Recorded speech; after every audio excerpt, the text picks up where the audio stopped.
How are we doing, guys? Welcome to the preview and the predicted lineup. PSG against Arsenal, Champions League semi-final, second leg.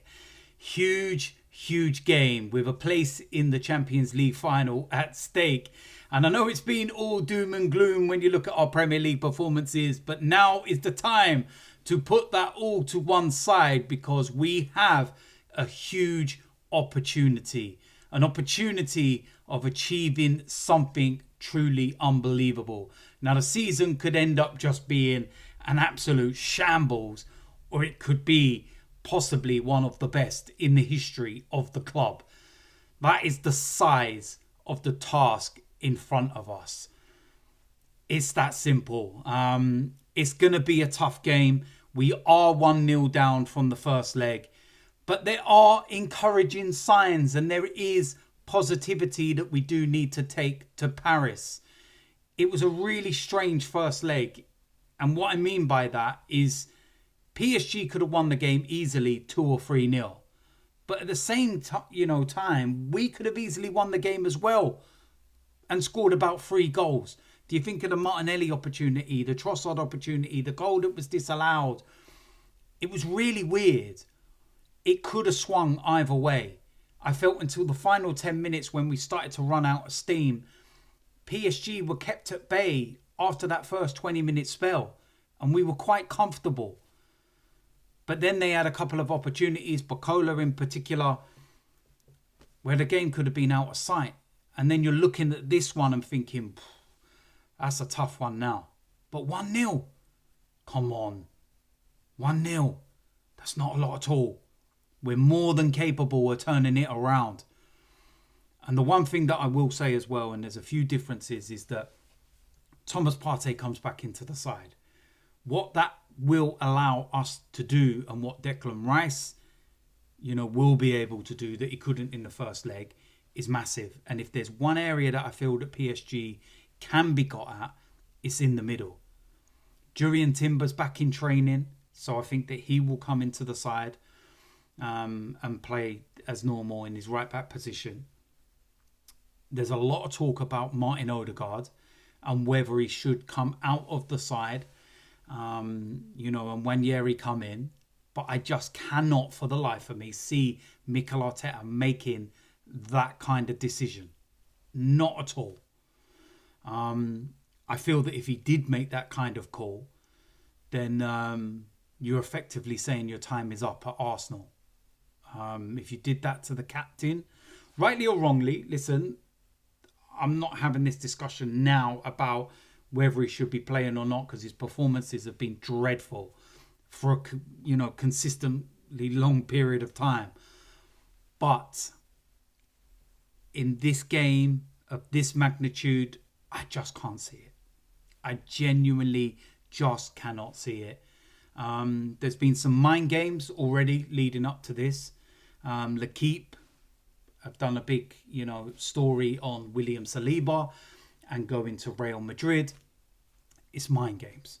We already know what they're up to, but the British press and the media are that thick. They won't actually see that it's, bait. What they will do is that they will go to the press conference for this game.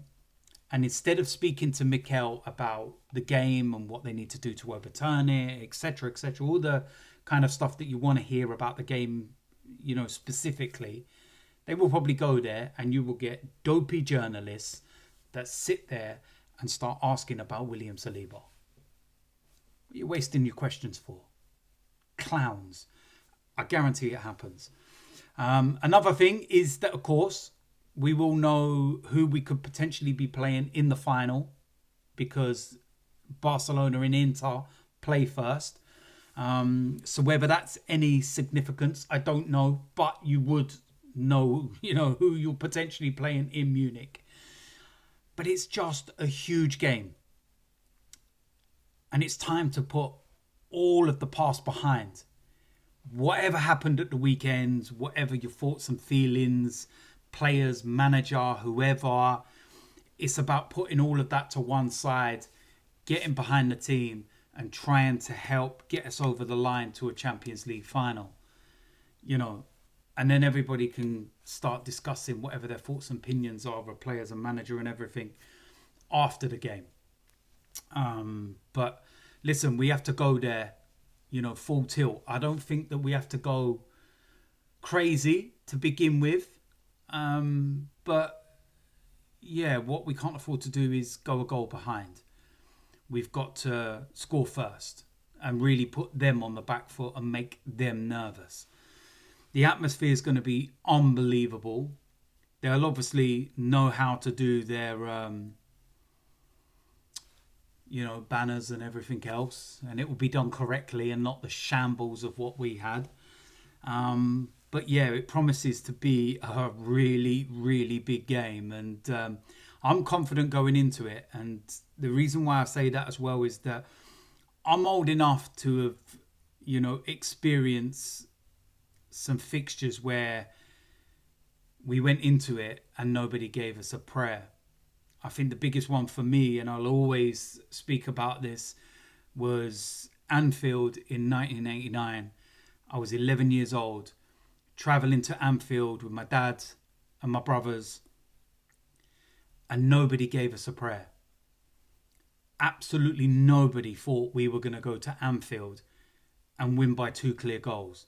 That Liverpool team at that time were the equivalent of a peak Barcelona, Man City.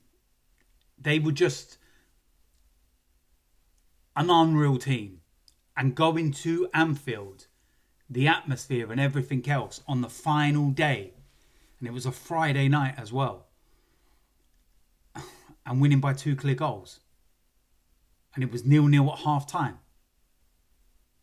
So when you've experienced some of the things that I've experienced, you will realise why I look at this and say 1-0.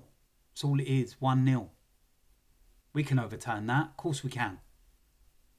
Of course we can. Believe and take us to Munich. That's what I say to the players. So with that said, let's go and get into the predicted lineup. In goal, David Raya. Being shaky of late, we need him to put a big performance in. Right back, Jurriën Timber. Very, very straightforward. Right centre-back, William Saliba. Again, a very straightforward one. Left centre-back, Kiwior. Again, it's a straightforward one for me. And left-back, Miles Lewis-Skelly. Again, another one that is pretty straightforward. I think it all takes care of itself. In the midfield, first of all, Thomas Partey comes back into the side after suspension in the first leg. I feel that this could be key to allowing others to play. And if there's one area that we can exploit, it's PSG's midfield. So that's simple. On the right-hand side, Bukayo Saka. You could see from the first leg and the amount of players that they had surrounding Saka every time he got near the ball. He is the player that they fear. He is the player that they're worried about. For as good of a defender that Mendes is, and he's a really good defender, the one player he's worried about is Bukayo Saka. And they never left him 1v1. They did when he played against Mo Salah. And that's no disrespect to Mo Salah, but we see it. So, we need to get him on the ball. And we need to get him doing something. It's that simple. Next to him, Martin Odegaard. I've alluded to my reasons behind this. And I don't see that changing. Next to him, Declan Rice. More advanced role. Able to be, in positions that he wasn't being able to get into, shall we say, in the first leg. When he did have them moments and he burst through by himself and grabbed the game by the scruff of the neck, you see what he did. Walked through the PSG midfield when he set up Trossard. That's a straightforward one. Left-hand side, Martinelli. Needs to be more clinical, shall we say. When you look at some of the chances he's had lately, the chance he had against PSG right before half-time, at no point when I was watching that did I feel like he was going to score. At no point when Martinelli gets into a really good position do I feel like he's going to score. And that's the sad reality. But he has to produce. He has to do something. Very simple. Up front as the striker, Mikel Moreno, back in his normal position of that kind of number 9. And he's going to be key because he will be an outlet. Raya will be able to go longer. We will be able to break the PSG press by doing that. And everybody else can come into play more with him there. I think what's also key is the press from the front when Moreno is there, which inadvertently helps the fullbacks because the teams can't get out in the way that they normally would. And the ball isn't, cycled all the way along to the wingers and leaving us in 1v1 situations. There's a lot involved. And if you watch the game and you dissect it properly, you can see exactly what is what. But yeah, Moreno plays up front for me, and that's a very straightforward one. So, listen, there we go. That is it for the preview and the predicted lineup. It's straightforward. We know what we need to do. We need to go to Paris. We need a couple of goals.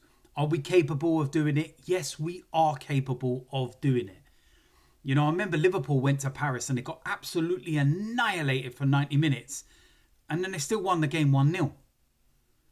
I remember Aston Villa went there, and although they, lost the game, they went 1-0 ahead. That's all we need to do. Get 1-0 ahead. And then it's game on. And then you wipe out what's happened from the first leg, and now it's in your hands. Believe. Take us to Munich. I pray that we can do it. I really, really do. So, if you're new around here, hit the subscribe button, smash a like on this video, and I will see you a lot soon. I'm out of here.